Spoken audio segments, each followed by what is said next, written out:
Good evening and welcome to the Zoning Board of Adjustments meeting for December 4th, 2025. It is 6:04 p.m. I would like to call this meeting to order. Our first order of business is we do have a quorum of 4 members right now.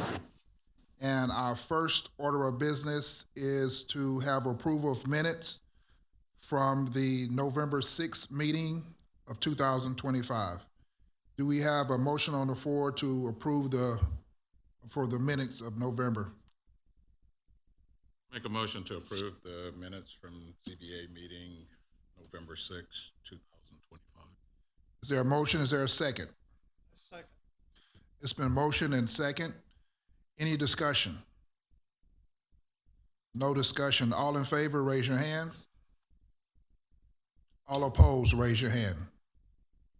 Motion carries 4-0. I would like to bring up the fact that we only have 4 members for a quorum.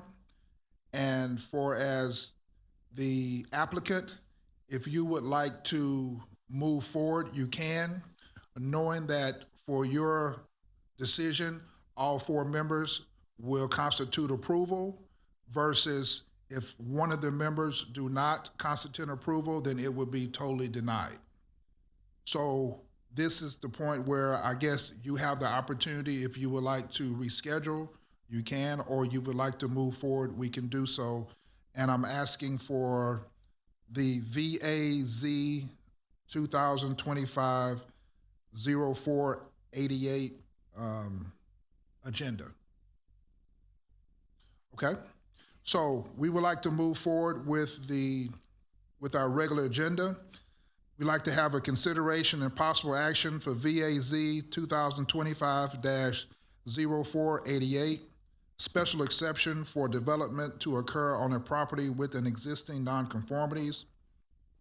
This is a request by ABC Awning Company, applicant, on behalf of Airgas USA LLC, owner, for approval of a special exception as permitted by the Unified Development Code, ordinance number 2000-T, to allow for development to occur on a property with existing nonconformities. This has a general location of 4344 Main Street in Pearland, Texas. Do we have a staff report? Thank you, Chair. Good evening. My name is Patrick Bauer, and I'll be presenting the staff report tonight. So as mentioned, the special exception request is to allow for development or improvements to occur on a property with existing nonconformities. And specifically, the nonconformities pertain to the front setback of the existing northern building along the Main Street frontage, the side setback for the buildings along the northern property line, and the setback of the existing parking along Main Street. And the applicant is proposing a 320 square foot canopy for an existing equipment area, which will be shown on the site plan. To date, staff has not received any comments in support or against the request.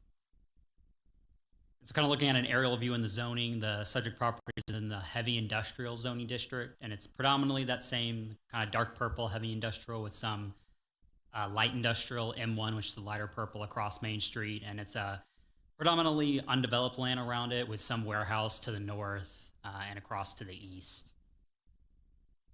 A little history on the property: was annexed into the city in 1983 and was first developed in 1991. And then additional improvements occurred on the property between 2018 and 2020.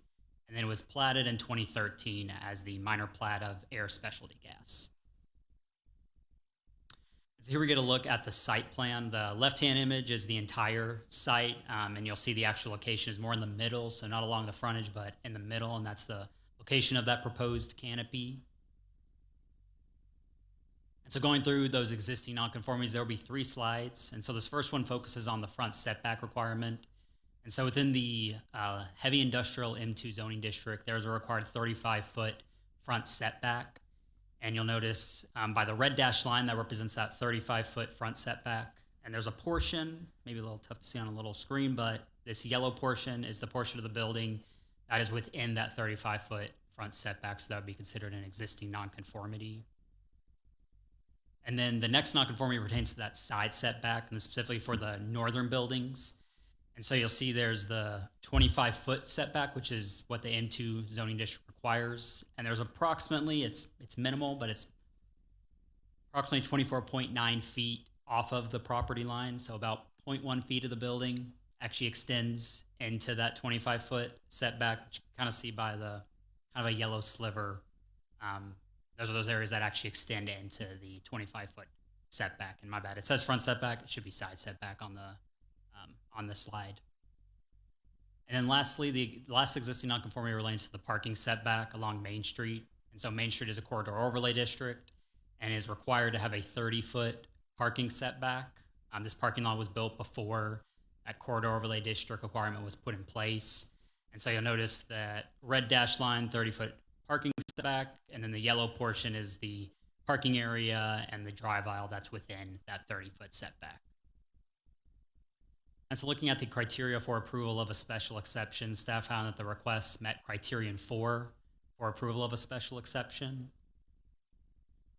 And it should also be noted that if the site were to come into compliance with the required front setback, side setback, and the parking setback, then any portion of the existing buildings or parking within those setbacks would need to be demolished, which may impose a hardship on the property.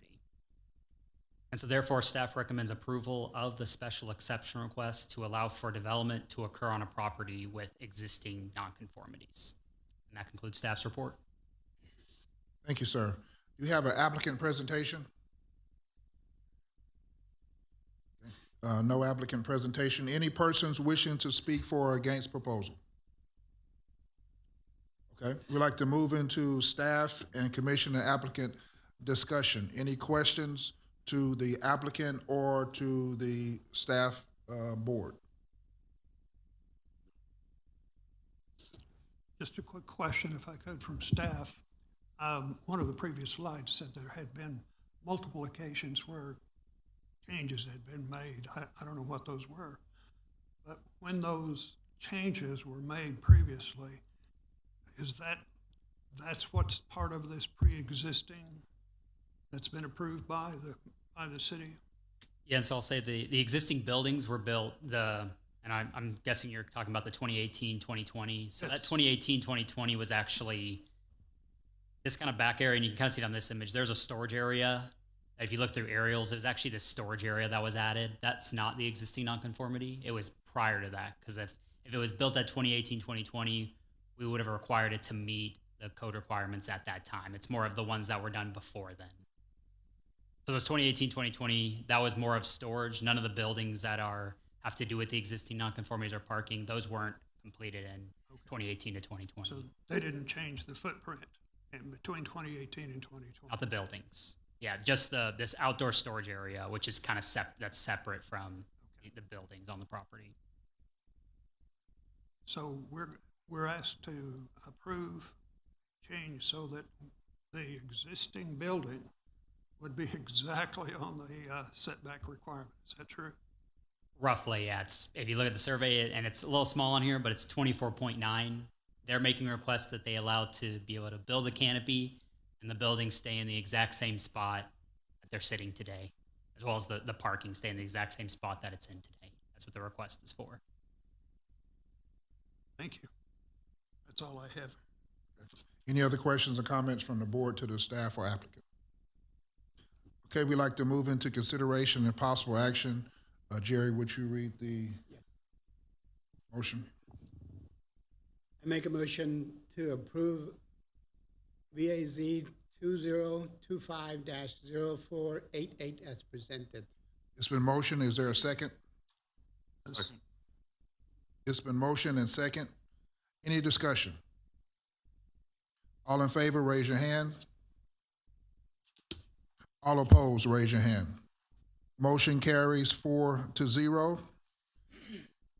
And I would like to also make the same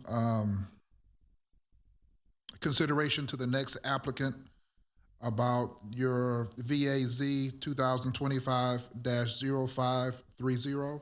Just to let you know that we have 4 board members. Would you like to move forward or would you like to reschedule? Yes, please. Go to the podium and would you state your name and address for me, sir?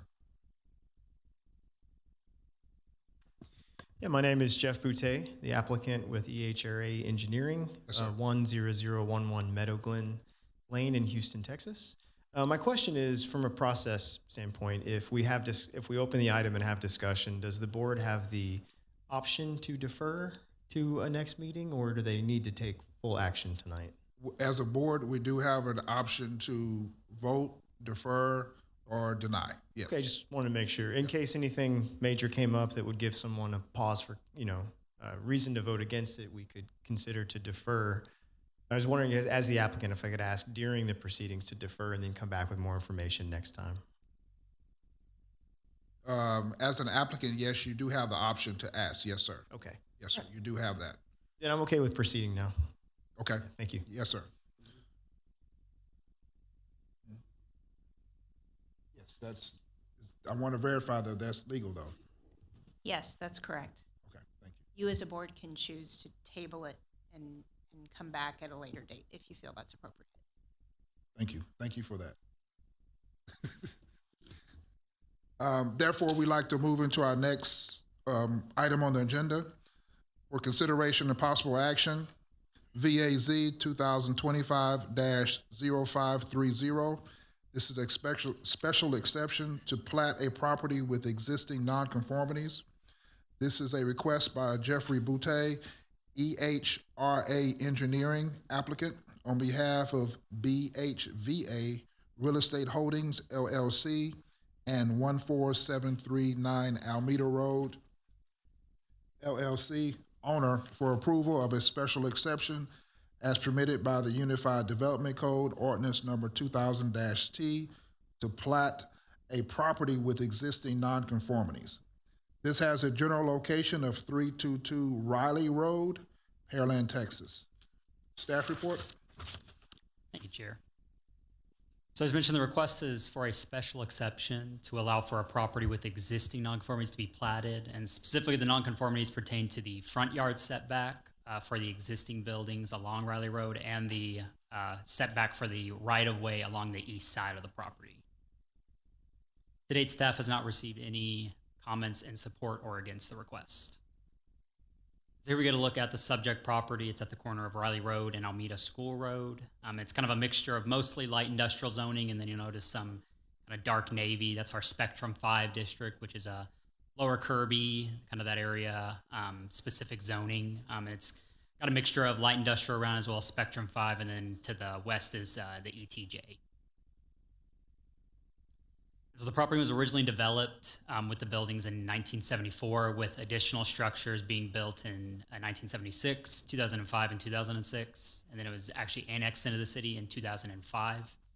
And the southern portion of the land was platted as a part of the ITS Lodging Solution headquarters in 2022. And then the northern portion is currently not platted. So that's why they're platting the property now to make it all one, as shown on this image. And so here we get a look at the two buildings that are the subject of the nonconformities. I'll be going through them a little closer, so kind of zoomed out here, but we'll be zooming in a little closer. But I would like to note, this slide does also show portions of the buildings that'll actually, after the right-of-way dedication, will be within the proposed right-of-way for the future Riley Road, as well as the undeveloped road on the east side. And I'd like to note that special exception is not for those portions of the building within the right-of-way. It's only for those areas that are within private property where you're encroaching on a setback. That would be something that would either have to be handled through maybe a consent to encroach, or could be something at the time of when the road actually is built that it gets handled through the city, whether that be removing it, compensating, whatever that may be. That's not a part of this process tonight. This is just for those areas that are in the setbacks specifically.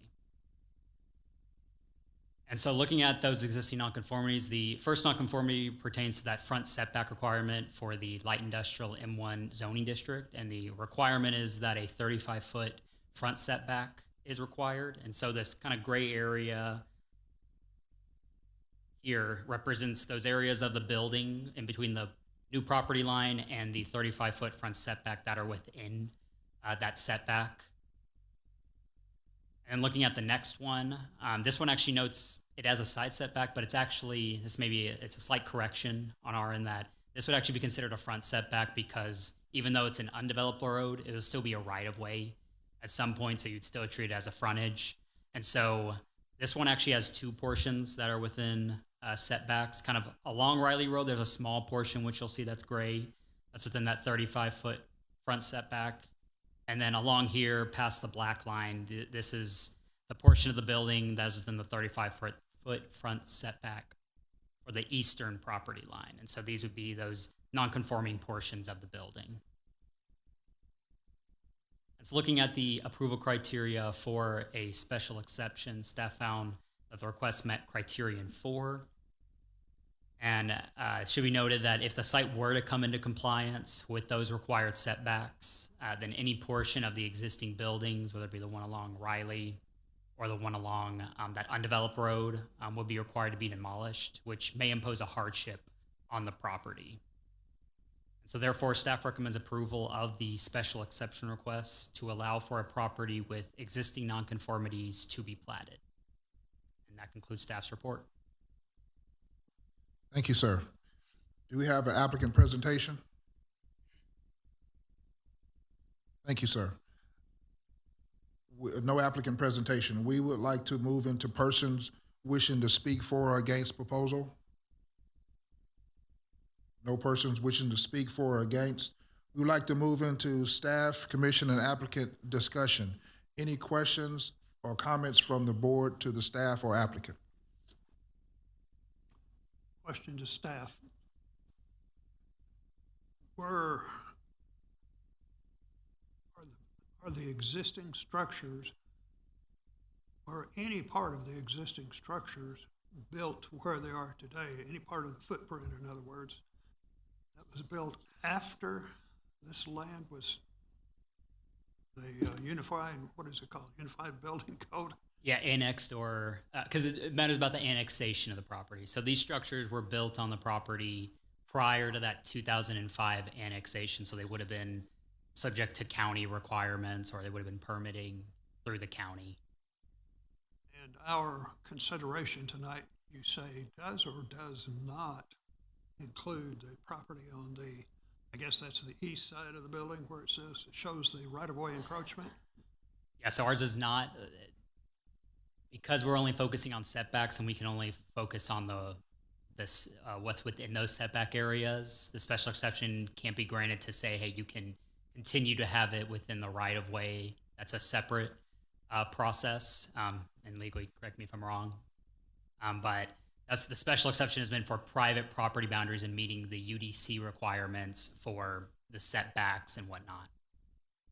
Okay, so when we develop, I forgot what the name of the road is, the undeveloped road there, when that happens, is anything then at that point when they've got the right-of-way all measured and surveyed, is any part of that we're going to have to come back and have another exception granted or approved, or?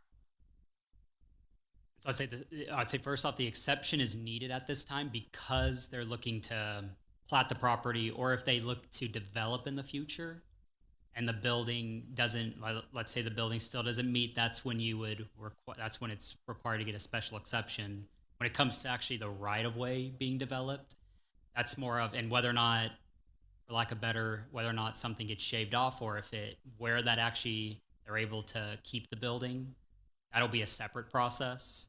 But at that point, you're not actually, and legal, correct me if I'm wrong, you're not developing at that point. You're demolishing something and it's being worked out with the city as that roadway gets developed. But that's, Okay. a special exception can only occur if you have you're platting or you're actually developing the lot. If they just left it as is and we're doing anything, you wouldn't need a special exception for that.